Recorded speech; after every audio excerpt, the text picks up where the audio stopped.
어제 일본에서는 충격적인 경찰의 발표가 있었습니다. 교토 경찰이 44세의 남성 니시무라라는 도찰범을 체포했다는 발표입니다. 그런데 이 도찰범의 범행 방법과 압수수색 등이 공개되면서 일본인들을 큰 충격에 빠지게 하고 있습니다. 도대체 일본 사회와 일본인들은 어디까지 가고 있는가라는 한탄까지 나오고 있습니다. 지난 2021년 체포된 도찰 카리스마 범인이 준 충격이 다시 회자되고 있습니다. 교토부 경찰은 어제 교토시에서 거주하는 운송사업자 니시무라 도모치는 트럭을 몰고 다니면서 도찰을 했다고 밝혔습니다. 이 트럭은 그동안 인근 초등학교와 고등학교의 하교 시간에 맞추어서 등장했고 아주 느린 속도로 주변을 맴돌고 있었습니다. 특히 여학생들이 지나가는 좁은 골목으로 들락날락하면서 아주 가까이 접근해서 스쳐 지나가듯이 운행을 했습니다. 일부 주민들은 등학교 시간에 맞추어 등장하는 경트럭이 항상 주택가 좁은 도로를 저속으로 주행하는 것이 눈에 띈 것입니다. 결국 여러 학교에서 동일하게 이런 운행을 하는 이 트럭의 주변인들이 수상하다는 신고가 몇 건 들어오면서 경찰도 확인에 들어갔습니다. 민간인 복장으로 자연스럽게 트럭을 따라 다니면서 확인한 결과 충격적인 상황을 보고 바로 체포에 들어갔습니다. 압수한 경트럭에는 범퍼 하부와 앞바퀴 부분에 총 4개의 소형 카메라가 장착되어 있었던 것이 발견된 것입니다.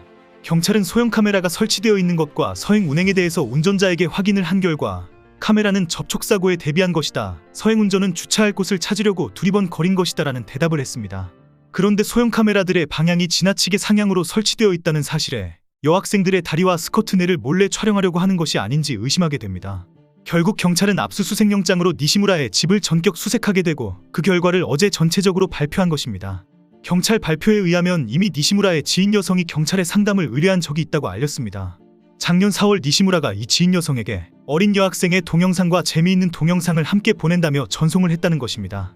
그동안 이 사건을 수사해왔다고 밝히면서 동네에서 신고가 들어온 인물과 동일인이라는 것이 확인이 되면서 자택 압수수색을 전격적으로 진행했다고 공개했습니다. 경찰이 자택을 수색한 결과 집안에서 수십 개의 하드디스크가 발견이 되었고 그 하드디스크는 10여 년 전부터 비슷한 몰래카메라로 촬영된 영상들이 모두 채워져 있었습니다. 일단 경찰은 니시무라가 오랜 기간 동안 이렇게 촬영을 한 영상들을 잘 분류하고 선정해서 외부로 유출시킨 것으로 의심하고 있습니다. 경찰이 1차 확인한 결과 천여 명의 여학생들의 불법 영상이 정리가 되어 있어서 상당한 피해자가 발생한 것으로 보고 있습니다. 현재 니시무라는 소형 카메라는 접촉사고 때문에 설치된 것이 맞다. 촬영된 동영상을 보관한 것은 보존기간 10년이라는 자신의 규정대로 한 것이다. 여학생들이 촬영된 것은 운행 중에 우연히 찍힌 것이다. 외부로 유출은 전혀 없다. 지인 여성에게 보낸 것은 개인적인 관계로 서로 주고받은 취미일 뿐이다라며 강력하게 항의하고 있습니다. 실제 경찰이 현재 영상물을 계속 분석하고 있는데 구체적인 신원이 확인되는 여학생은 8명밖에 파악하지 못하고 있습니다. 얼굴이 드러나지 않은 하반신 영상이 대부분이기 때문입니다. 니시무라가 정리해놓은 영상도 얼굴 위주가 아니라 어린 학생부터 고등학생의 하반신 위주로 분류해 놓았다고 합니다. 그러나 현재 경찰은 구체적인 범죄 혐의가 계속 확인될 것으로 보고 수사를 계속하고 있습니다. 앞으로 하드디스크를 전체 분석하면 더 많은 피해자가 확인이 될 것이고 영상을 어떻게 관리하고 정리하고 유출한 것인지도 파악이 될 것으로 보고 있습니다. 일단 경찰은 니시무라의 인터넷 사용 정보를 확인 중에 있습니다. 온라인으로 영상 수집 및 배포 조직들과 접촉했을 것이라고 의심하기 때문입니다. 그동안 일본에서는 초등학생부터 성인까지 불법 영상을 보내주고 돈을 받는 행위를 취미활동으로 많이 하고 있다고 알려져 있습니다. 초등학생들도 교실 내에서 촬영한 여학생들의 영상을 외부로 빼돌렸다고 의심하는 정황이 많이 발견되었기 때문입니다. 최근에는 초등학생들도 팬형 카메라 등을 쉽게 구입해서 관음증 사진을 찍는 사례도 늘어나고 있다고 알려졌습니다. 목욕탕이나 수영과 리듬체조와 같은 스포츠 경기장에 팬형 카메라 등 소형 몰래카메라를 들고 들어가는 경우가 많다는 것입니다. 일부 초등학생들은 수학여행을 갈 때 여행용으로 필수적으로 들고 가기도 합니다. 이유는 초등학생용 몰카 영상은 아주 비싼 가격에 팔리고 있기 때문입니다.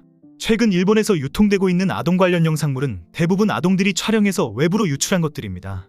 경찰은 초등학생들이 호기심해하는 경우도 있지만 야쿠자나 범죄 조직과의 연관도 있다. 실제 수학여행지의 영상물은 학교 이름과 촬영일자와 출처가 명확하게 기록되면 더 높은 가격을 받기 때문입니다.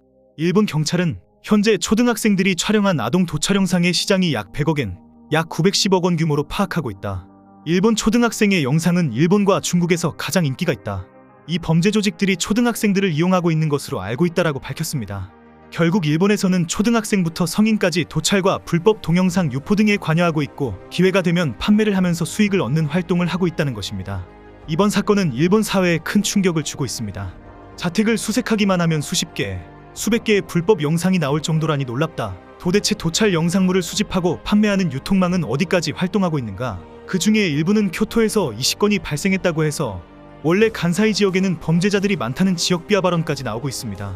이 사건은 일본 언론에 대서특필되면서 오늘까지 계속 뜨거운 반응이 쏟아지고 있습니다. 도찰범은 무조건 자택 수색을 철저하게 해야 한다. 모든 곳을 다 뒤져라. 운송업자가 아니다. 도찰 영상으로 생계를 해결하는 전문 도찰범이다. 이 와중에 도찰범을 칭찬하고 재미있다는 반응도 많습니다. 하루 종일 트럭을 몰고 다니면서 촬영하는 그 노력에 찬사를 보낸다. 최고의 아이디어네. 신기하다. 어떻게 그 각도에서 촬영이 가능한지 궁금하다. 앞으로 차량 하부에 카메라를 설치하는 인간들이 많이 늘어날 판이다. 내 차량에 설치되어 있는 범퍼 카메라에 촬영되어 있는 영상을 다시 천천히 감상해봐야겠다. 바보이다. 배달 손수레에 설치해놓고 천천히 이동하면 더 좋은 각도와 영상이 나온다. 나는 칭찬할 수가 없다. 이 사람은 바보이다. 연구를 좀 더 했어야 했다. 이렇게 인터넷에서는 온통 재미있다와 신기하다라는 반응과 함께 더 잘했어야 했다는 지적과 연구가 많습니다. 그러나 일부 일본인들은 도대체 일본에서 왜 이런 도찰이 근절되지 않는지 모르겠다며 과거 카리스마 도찰범에 대한 언급도 늘어나고 있습니다. 지난 2021년 12월에는 시즈오카현 경찰이 조직적으로 노천탕을 도찰한 혐의로 도찰그룹을 체포했다고 긴급 발표했습니다. 이바라키현의 50세 남성, 가고시마현의 40세, 오카야마시의 32세 남성 등은 효고현 노천탕을 도찰한 혐의입니다. 이들은 아주 우연한 기회에 오카야마시의 32세 남성이 체포되면서 조직이 드러났습니다. 지난해 10월 한 남성이 시즈오카현 외곽에 있는 주차장에 나무를 톱으로 자르고 있다가 경찰의 신문을 받습니다. 이 나무는 인근 산에서 노천탕을 찍으면 딱 가리는 위치에 있었던 성가신 나무였던 것입니다. 줄을 잘 지어서 자리를 잡고 있는 나무들 중에 한 그루만 지목해서 뜬금없이 부지런히 자르고 있으니 검문을 받은 것입니다. 횡설수설하면서 경찰이 차량 내부에서 발견한 비디오 카메라로부터 도찰로 보이는 동영상이 발견되면서 그 자리에서 체포되었습니다. 시즈오카현 경찰은 그 후 2명을 더 체포했고 조직적인 도찰 그룹 검거를 발표한 것입니다. 시즈오카현 경찰이 발표한 내용은 너무 충격적이어서 일본 사회를 발칵 뒤집어 놓고 있습니다. 지금까지 80여 곳을 압수수색해서 하드디스크 등 1200여 점의 자료를 압수했고 관련자는 11개 도도부현의 16명을 검찰에 넘겼다고 밝혔습니다. 이들은 서로 도찰 그룹을 만들어서 조직적으로 행동했는데 지인의 여성을 온천 여행에 초대해 도찰하는 특별 프로젝트, 촬영된 동영상에 재미있는 자막을 붙여서 편집하는 악마의 편집 작품, 이후에 여성을 대상으로 수면제로 범죄를 저지른 잠자는 공주 등 다양한 프로그램을 계속 만들어 운영했다고 합니다. 이들은 외부로 판매를 하면 경찰의 추적을 받을 수 있기 때문에 그룹 내에서 상영회를 여는 방식으로 폐쇄적인 운영을 했다고 밝혀졌습니다. 특히 이들의 총책으로 확인된 이바라키현의 50세 남성은 20세 때부터 30년간 도찰해왔다. 거리가 먼 오키나와현을 제외한 전국 46개 도도부현의 노천탕은 다 촬영했다고 진술했습니다. 다시 이 사건도 화제가 되면서 일본 내에서 보관되는 하드디스크와 유포되는 영상물은 도대체 몇 개가 될까라는 반응이 나오고 있습니다.